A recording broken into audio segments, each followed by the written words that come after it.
नमस्कार विद्यार्थी मित्रांनो, एक महत्त्वाची अपडेट मी तुम्हाला देतोय। जिल्हा मध्यवर्ती सहकारी ज्या बँका आहेत बघा, प्रत्येक जिल्हा लेवलला ह्या बँका तुम्हाला बघायला मिळतात।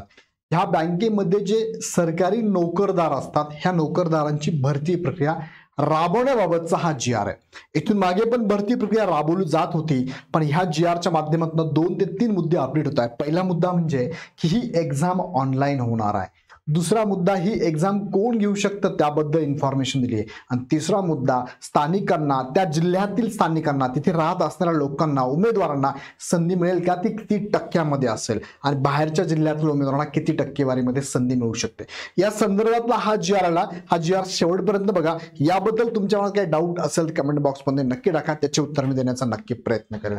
सो समजून घेऊया हा जी-आर, संधी कोणाला मिळणार आणि परीक्षा कोण घेणार आहे।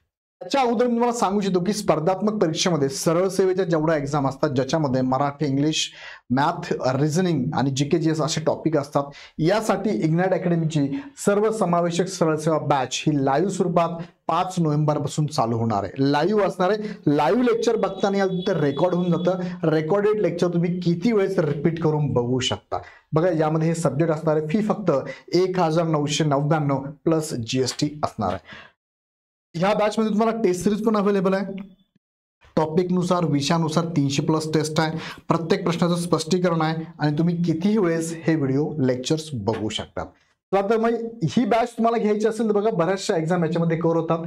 बॅच घेण्यासाठी खाली डिस्क्रिप्शन मध्ये लिंक दिली आहे। लिंक डाउनलोड करून ॲप परचेस करा, ॲप डाउनलोड करा आणि मग हवी ती बॅच परचेस करा। तर मुख्य मुद्द्याकडे घेऊन जातो बघा। 31 ऑक्टोबर 2025 हा जी-आर आहे। जी-आर काढलेला विभाग आहे सहकार, पणन व वस्त्रोद्योग विभाग। जी-आरचा विषय आहे जिल्हा मध्यवर्ती सहकारी बँकांमधील नोकर भरती प्रक्रिया लोकहितार्थ, निर्विवाद व पारदर्शक होण्याच्या दृष्टीने ऑनलाईन पद्धतीने राबविण्याबाबत। तर बघूया याच्यात काय शासन निर्णय झालाय। शासन निर्णय मधला पहिला मुद्दा बघा काय, परीक्षा कोण घेणार। आता हा मुद्दा थोडासा वादग्रस्त असू शकतो का, मी तुम्हाला सांगतो। पहिला मुद्दा त्यांनी सांगितलाय की यामध्ये बघा, या बँकांची नोकर भरती प्रक्रिया पारदर्शीपणे होण्यासाठी IBPS, आता IBPS सगळ्यांनाच माहिती आहे, institute of banking personal selection, दुसरी TCS आणि तिसरी एक्झाम, तिसरं संस्था आहे ती आहे MKCL। ह्या तिघांपैकी यापैकी कोणत्याही एका संस्थेमार्फत ऑनलाईन पद्धतीने घेण्यात शासन मान्यता देण्यात येत आहे। बँकेने नोकर भरतीसाठी निवड केलेल्या संस्थेस नोकर भरतीचे काम अन्य संस्थेस प्राधिकृत करता येणार नाही। आताच नुकताच गव्हर्नमेंटचा जी-आर आहे, म्हणजे गव्हर्नमेंटचा 2024चा जी-आर आहे आणि 31 डिसेंबर 2025 पर्यंत त्या जी-आरचं महत्व आहे। काय आहे की IBPS आणि TCS यासारख्या ज्या संस्था आहेत, ज्या एक्झाम घेतात, यांच्याकडे आता सरळ सेवेचे एक्झाम देऊ नये। 2026 पासून म्हणजेच 1 जानेवारी 2026 पासून सरळ सेवेच्या सर्वच एक्झाम ह्या MPSC कंडक्ट करणार आहे। MPSC पण याला होकारात्मक, सकारात्मक निर्णय दिलेला आहे। सो यापुढे जर असं होत असेल की जिल्हा सहकारी बँकेच्या या भरती प्रक्रिया जर का ह्या TCS IBPS ला देत असाल, MKC ला देत असाल, तर परत तो प्रश्न येतो की याच्यात खरंच पारदर्शकपणा राहील का, यामध्ये गोंधळ होणार नाही कशावरनं।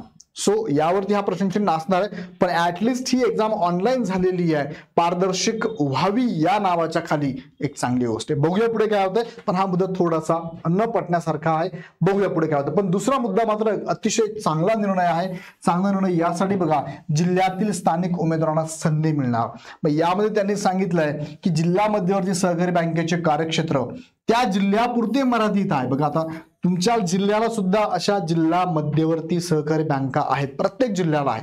मग त्या जिल्ह्याचं क्षेत्र जिथपर्यंत मर्यादित आहे त्या जिल्ह्यासाठी बघा, बँकांचे सर्व सभासद त्या जिल्ह्यातील असतात। त्यामुळे जिल्हा मध्यवर्ती सहकारी बँकेच्या नोकर भरतीमध्ये स्थानिक उमेदवारांना प्राधान्य दिल्यास असे कर्मचारी बँकेचे ग्राहक, सभासद, ठेवीदार यांना अधिक चांगल्या प्रकारे सेवा देऊ शकतील। त्या दृष्टीने खालीलप्रमाणे निर्देश देण्यात येत आहे। निर्देश पहिला काय आहे, संबंधित जिल्हा मध्यवर्ती बँकेचे कार्यक्षेत्र असलेल्या जिल्ह्यातील मूळ रहिवासी। पहिला मुद्दा काय, ज्यांच्याकडे डोमेसाईल आहे, कुठले रहिवासी आहे, महाराष्ट्राने त्या गावाची, त्या जिल्ह्याची जिल्ह्याचे रहिवासी असले पाहिजे. अधिवास प्रमाणपत्र असलेल्या उमेदवारांना 70% जागा राखीव असतील. 100 जर जागा आल्या तर 70 जागा त्या ठिकाणी त्या जिल्ह्यातील रहिवासींनाच मिळणार आहे आणि उर्वरित 30% जागा जिल्ह्याबाहेरील उमेदवारांसाठी खुल्या असतील. तथापि जिल्ह्याबाहेरील उमेदवार पुरेशा प्रमाणात उपलब्ध न झाल्यास त्या जागा स्थानिक उमेदवारांमधूनच भरल्या जातील. हा एक चांगला निर्णय दुसरा म्हणूया आपण या सहकारी बँकेच्या भरती संदर्भातला आहे. हा या संदर्भातला GR आहे. संतोष पाटील अपर निबंधक तथा सहसचिव महाराष्ट्र शासन यांच्या सैनिशी हा GR आलेला आहे. सो आता पुढचा प्रश्न तुमचा काय असणार मला माहिती आहे की सर हे सांगितलं ठीक आहे, इथे कोणत्या प्रकारचे पदभरती होतात, कोणती पद असतात यामध्ये. दुसरा मुद्दा या संदर्भातल्या जाहिराती कधी येणार हा प्रश्न तुमचा असणार आहे. यावरती मला अजून अपडेट माझ्यापर्यंत पोहोचले नाहीये किंवा अजून अपडेट आलेलंच नाहीये. याची अपडेट मी पुढच्या व्हिडिओमध्ये तुम्हाला नक्की देतो. सो यासाठी मात्र तयारीत राहा आणि सरळ सेवेच्या माध्यमातूनच होणारी एक्झाम आहे. TCS IBPS पॅटर्ननी होणारी एक्झाम आहे. त्यासाठी तुम्ही स्वतःचा अभ्यास चालू ठेवा. पुढची अपडेट घेण्यासाठी मात्र चॅनल सबस्क्राईब करून बेल आयकॉन क्लिक करून ठेवा आणि हा व्हिडिओ आवडला तर लाईक करा. चॅनल तुमच्या सगळ्या ग्रुपमध्ये नक्की शेअर करा. आणि जाताना परत एकदा तुम्हाला सांगू इच्छितो की इग्नाइट अकॅडमीचं ॲप डाउनलोड करून तुम्ही सरळ सेवेच्या बॅचला जॉईन करू शकता. काही अडचण असेल तर ह्या नंबरलाही कॉल करू शकता. सो व्हिडिओ आवडला तर लाईक करा. पुन्हा व्हिडिओ नेक्स्ट व्हिडिओमध्ये. धन्यवाद.